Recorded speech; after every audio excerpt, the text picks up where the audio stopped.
India दा हौजिक ख्वाइदगी मरु ओइबा challenge खर खक Larry मसिगी मनुंग चन्ना नरेंद्र मोदी की अहुम सुबा लैंगाक असिगी मरा चेतपा लैंगाक सासवन अमा लैहनबा अनिसुबा असिदना मालेमगी पृथ्वी की लैबाक कयासिगी मनुंगदा इंडिया असि शक्ति लैबा मिलिटरी स्ट्रेंथ ओइबा अमदी मालेम पृथ्वी असिदा इंडिया असि ख्वाइदगी शक्ति लैबा सेनबेटलोंदा मपांगल कनबा असिनी मसी मयाम असिदगी तोंगानबा अमना इंडिया दा ख्वाइदगी मरु ओइरेबा चैलेंज असिसु तोंगानबा इंडिया की मफम सिंगदा मरु ओइना इंडिया की नॉर्थ ईस्टर्न स्टेट सिंग असिदा लालहौबगी इरांग मचा मचा लैरिबा मयाम असि नमथबा असिसु इंडिया की ख्वाइदगी मरु ओइबा चैलेंज अमनी मसिगा मरी लैनाना इंडिया की मिलिटरी की स्ट्रेंथ असि लैबाक की मपानदा अमसुंग मनुंगदा अनी थोकना सिजिनबा याय इंडिया की मपान की ओइना हाइबा तारगदी युमथंगनरिबा लैबाकसिंग मरु ओइना चाइना अमसुंग पाकिस्तान गा इंडिया की मरी असिगी मतुंगिना इंडिया की मिलिटरी की स्ट्रेंथ असि लिंगहनदबा यादे मपांगल कंदबा यादे अदुगा लैबाक मनुंगी ओइना हाइबा तारगदी इंडिया की अवांग नोंगपोक थंगबा सरुकसिंग मरु ओइना मणिपुर स्टेट असिदा हौजिक फावबा वारी सासी हाइबा याद्रिबा लालहौबा मयाम असिना इंडिया दा मरु ओइबा चैलेंज अमा ओइरी निंगसिंग बियाई इंडिया की नॉर्थ ईस्ट की स्टेट सिंग मरु ओइना असम की नागालैंड की मिजोरम की त्रिपुरा की हारिबा स्टेट सिंग असिगी लालहौबा खर मखैदी लक्षिन मंगम खरबनी अदुबु मणिपुर हारिबा स्टेट असिगी ओइनादी इंडिया की ओइना ख्वाइदगी चावबा ngasi फावबा चैलेंज अमा ओइरगा लाक्ली मरम मदुना इंडिया ना सांगलबा सही निफु मुक असिदा नमथब याबा नमथब तारगसु लालहौबगी मसिंगदी हेनदुम हेंगतली arm forces special power act 1958 थमदना ओटप नैबि याबा नैरग लाअबनी नमथबसु ngamde मसिगी मतंगदा मालेमगी अचौ अचौबा NGO कया अमा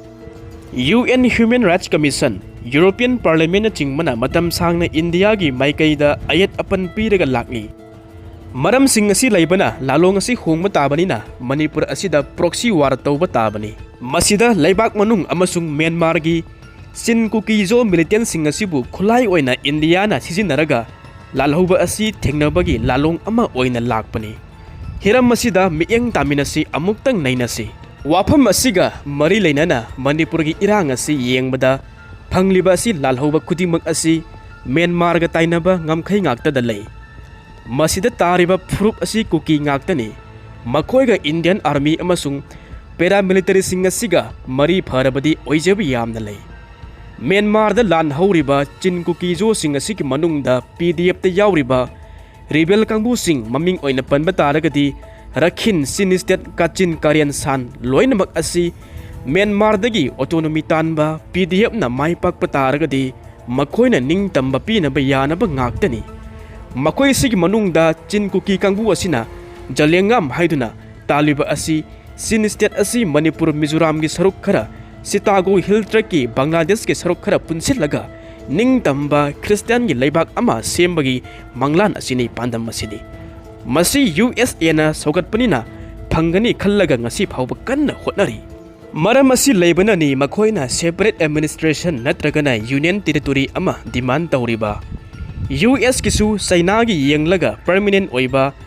स्ट्रेटेजिक ओइबा पार्टनर अमा सेमबसी पाम मसिदा इंडिया की ओइनसु चाइना दा सोकदबा कायगदबा पॉलिसी प्रोग्राम खुदिमक असिदा सौगतनिंगबा हाइबसी मसाना दुम तारे हाइरिबा लालहौबा मयाम असि म्यांमार की लानमीगा कापनरगा मणिपुर असिदा हेक हेक लोटपा ngamkhai paringda laiba lalhauba maru oina manipur ki kangbuga su toy kapna banina ayatpa pi bani makhoi asina kalli khaidi india gi lanmida oijai matawasumna haujik chathariba lana sida indian army amasung paramilitary force ani asi indian army asina defense ministry gi makhada lai aduga paramilitary asina home ministry gi makhada ni tawriba pumba asi ministry ani sigi makhada makhoi gi jathang ngaktani मखोइना मसिमदि थाजै मदुदि India की अवांग नोंगपोक थंगबा असिदा इंगथा तपथनबा हाइबसी कुकी आर्म ग्रुप सिंग असिना मपांगन असि कल्लि खैदि ओइथोगि हाइबसी मखोइगी थाजबनि मसिगी मरमदि इंडिया ना खनबसी मितै अमसुंग नागा फुरुप अनि असि इंडिया बु यादबा कांगबुनि अदुगा कुकी हारिबा कांगबु असिना इंडिया बु लुना तौबा इंडिया की मयोक्ता लान हौदबा कांगबु अदुनि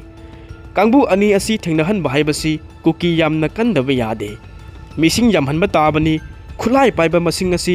ꯍꯦꯟꯒꯠꯄ ꯇꯥꯕꯅꯤ ꯃꯈꯣꯏꯅ ꯇꯧꯕ ꯏꯌꯥꯝꯕ ꯌꯥꯕ ꯇꯥꯕꯅꯤ ꯃꯁꯤꯃꯁꯨ ꯑꯩꯈꯣꯏꯅ ꯈꯪꯖꯤꯟꯕ ꯌꯥꯏ ꯃꯗꯨꯗꯤ ꯃꯅꯤꯄꯨꯔꯒꯤ ꯂꯥꯜꯍꯧꯕ ꯀꯌꯥ ꯑꯁꯤꯒ ꯏꯟꯗꯤꯌꯥꯒꯤ ꯂꯥꯟꯃꯤꯒ ꯀꯔꯤꯒꯨꯝꯕ ꯂꯥꯟ ꯇꯧꯅꯕꯗ ꯃꯥꯂꯦꯝꯒꯤ ꯂꯝ ꯑꯌꯥꯝꯕꯅ ꯃꯤꯑꯣꯏꯕꯒꯤ ꯍꯛ ꯑꯁꯤ ꯃꯥꯡꯍꯜꯂꯤ ꯑꯃꯁꯨꯡ ꯃꯁꯤ ꯂꯣ ꯑꯦꯟ ꯑꯣꯔꯗꯔꯒꯤ ꯋꯥꯊꯣꯛ ꯅꯠꯇꯦ ꯑꯁꯦꯡꯕ ꯂꯥꯟꯅꯤ ꯍꯥꯏꯕ ꯇꯥꯔꯒꯗꯤ इंटरनेशनल कम्युनिटी कयागी खुद चंग याबना प्रॉक्सी वार तौब असी ओइगनी हाइना थाजे मसी मसु खंग याय मदुदी मसी इंडिया की पॉलिसी अमनी थोकलिब लान असी इथनिक कन्फ्लिक्ट ओइना उहल्ली मालेमदा मिलिटरी ऑफिसर सिंग असिना रेशियल डिस्क्रिमिनेशन ओइना उहल तसेंग नमसिगी थौसिल थौरांग मयाम असी इंटरनेट सिक्योरिटी गा मरी लैनै नमथब नुंगाइनबा टेररिस्ट नि हाइना लाउथोकनी अदुबु हिरम मसिदा ममांगदा होम मिनिस्टरना कुकी आर्म ग्रुप सिंग असिबु टेररिस्ट नते हाइना लाउथोखिबा लैखरे तसेंगना हाइबा तारगदी टेररिस्ट की थबक्ति मखोइना तौबा ngaktani अदुबु मैतै खुलाइ पाइबा सिंग असिना बोम थंबा पोखाइ हनबा मखोइना रेकॉर्ड लौरगा मिया मसिबु कियन खंगली हाइरगा अरानबा रिपोर्ट कया अमसु पिसिलिबनी अखोइदी हिरम कुदिमक्ता सेक्शनबा अमा चंगी मसिना इंडिया गी इंटरनेट सिक्योरिटी दा अखोइ मयामगी मांगदा वाथुक अचौ अचौबा थेंगनहनबनी अदुगा अमुकसु नाकन अमरोमदा मसी जियोपॉलिटिक्स असिसु कन्फ्लिक्ट असिगी ख्वाइदगी चावबा मरम अमनी म्यांमार दा चाइना की येंगलगा इंडिया की थौसिल थौरांग कया अमा सेमलिबा अमसुंग पांगथोकलिबा थबकसिंग असिनी मणिपुर असिगा मरी लैनबा जियोपॉलिटिक्स हाइदुना मयामना तोइना हाइनरिबा असी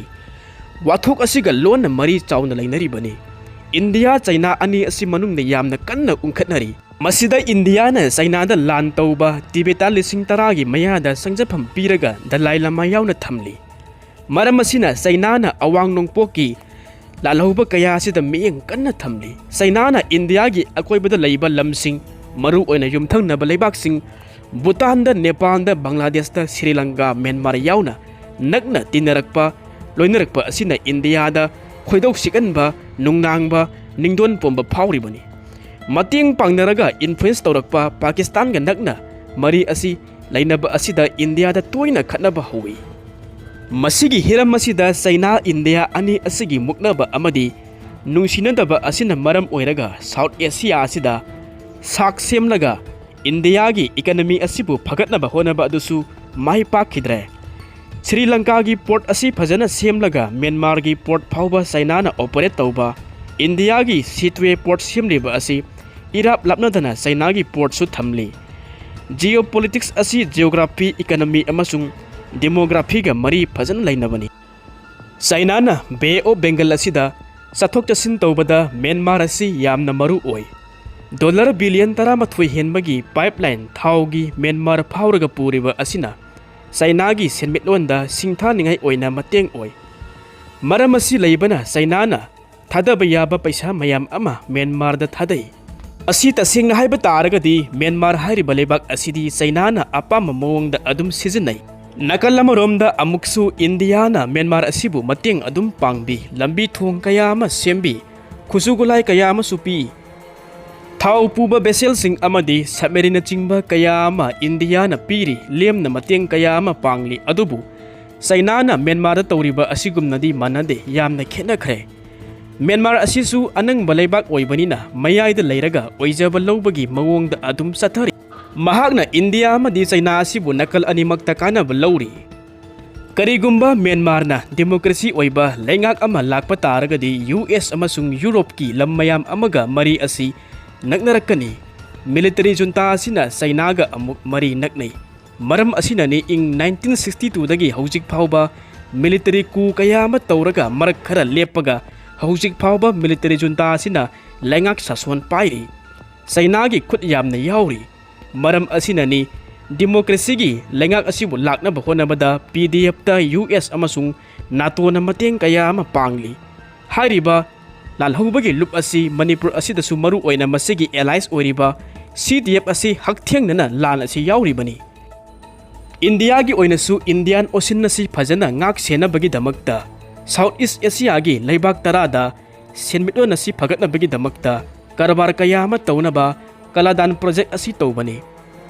सेतुएगी हिथांगफम असि लोइसिलिबसि प्रोजेक्ट असिगी अचौबा सरुक अमनी अदुबु म्यांमार की रखिन अमसुंग सिनिस्टेट लैरिबा मफम असि इंडियागा अफबा मरी असि यामना लैबा मथौ ताई Masigi project asigi manung channa India gi awang nongpoki saroksinga sida resource mayam ama lauthoknabasu yauri.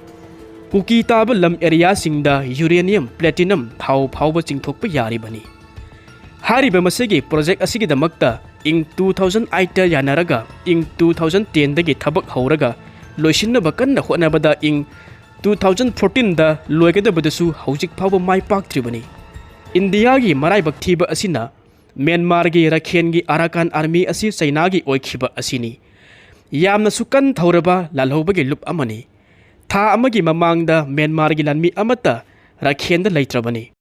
Matang swai sida wafam amatang thamjage India gi internal security amasung geopolitics ta loinariba Kaladan project asiga mari leinana kayam kuina sin kukijo singa sibu luna tawraga nawang hanlaga thamgadoino. India gi national gi interest yengmada Manipur state ki oiba interest ti yengpham thoktabra wahang asini miyamna hojik hangliba asi